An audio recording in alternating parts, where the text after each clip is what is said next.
Hello everyone, welcome to Rimar Bean Cooking Lifestyle. Ito naman po ang inyong butihing kusinerang magluluto sa inyo ng Filipino food. Ito ang gabi.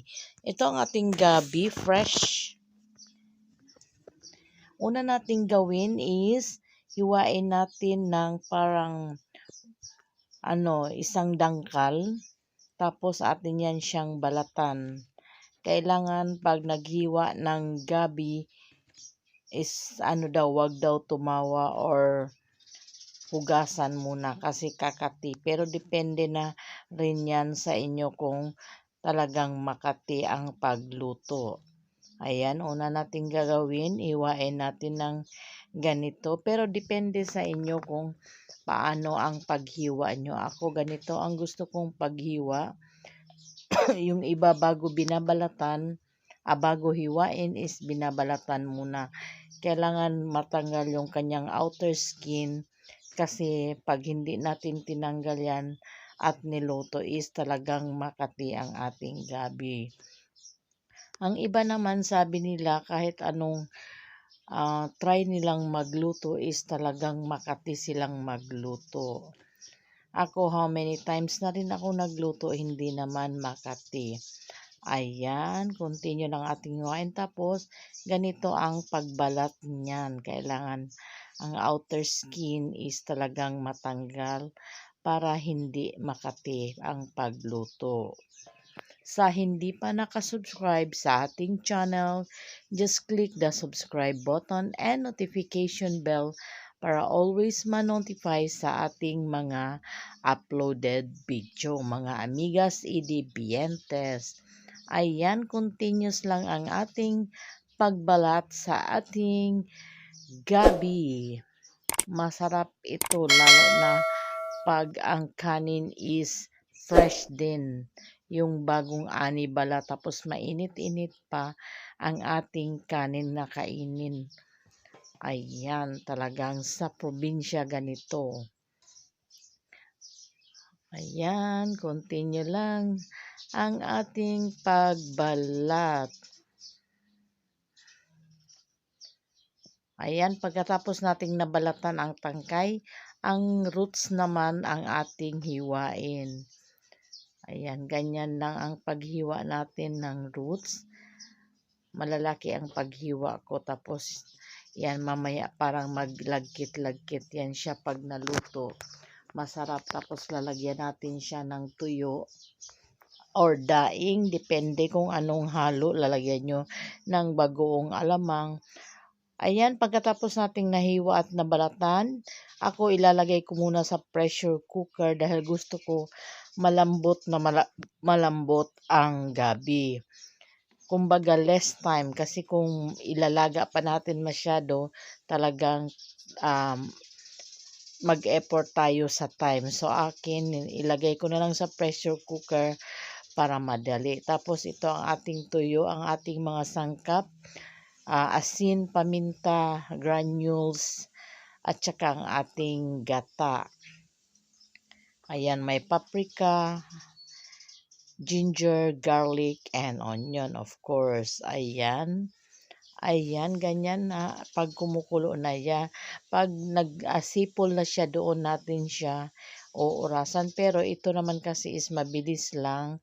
By the way, pag gumamit pala kayo ng pressure cooker, dapat mag-ingat.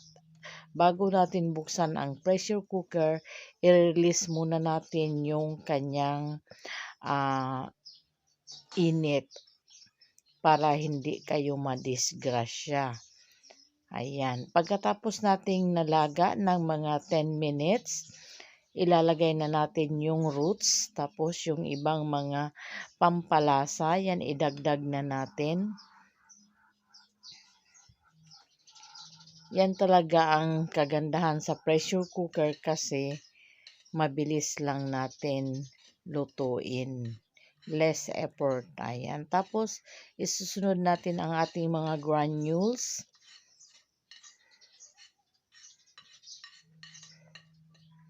Again, sa hindi pa nakasubscribe sa ating channel, just click the subscribe button and notification bell para always ma-notify sa mga newly uploaded recipe.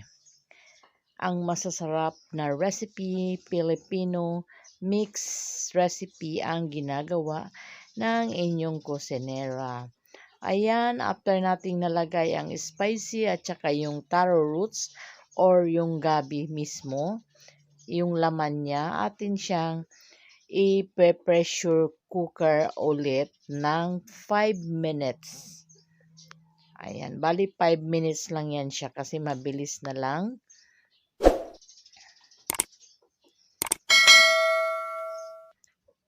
Ayan, atin yan siyang lulutuin. Oh. Ayan, while ating niluluto ang ating gabi, atin namang ipiprito ang ating tuyo or ang ating dried fish.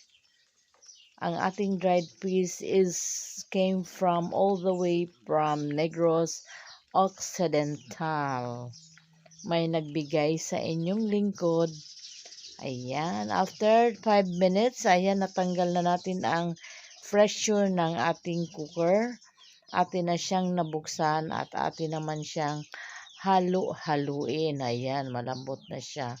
O kita nyo yung laman niya or yung kanyang stem is talagang malambot. Masarap kasi kainin ang stem ng gabi pag malambot na malambot.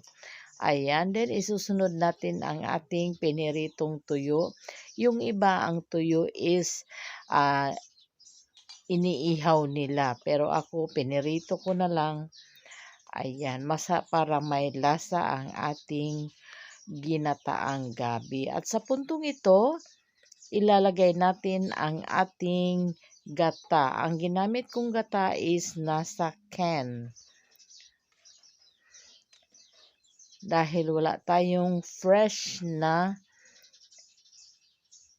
coconut milk. Mayroon namang coconut kaso walang magkakayod sa inyong kusinera. Kaya instant gata na lang ang ating ginamit sa ating pagluluto. Ayan, tapos iluluto lang natin ito without pressure ng around 1 to 2 minutes.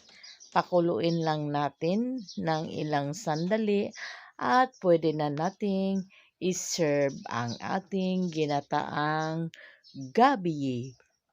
Oh, ayan, kumulo na. Huwag masyadong pakuluin para yung lasa ng ating gata is talagang malalasahan at yung linamnam niya is nandyan pa dahil hindi nag-overcook ang ating niluluto. O, kita nyo yung taro na stem or gabi stem is talagang malambot na malambot.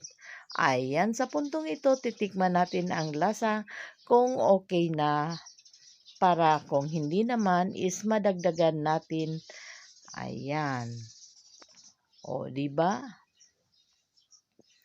Ayan, luto na ang ating ginataang gabi. Sana'y nagustuhan nyo ang ating putahe sa araw na ito. Enjoy and have a good meal. Ayan, dito is, ayan, bye-bye. Thanks for watching. God bless and be safe.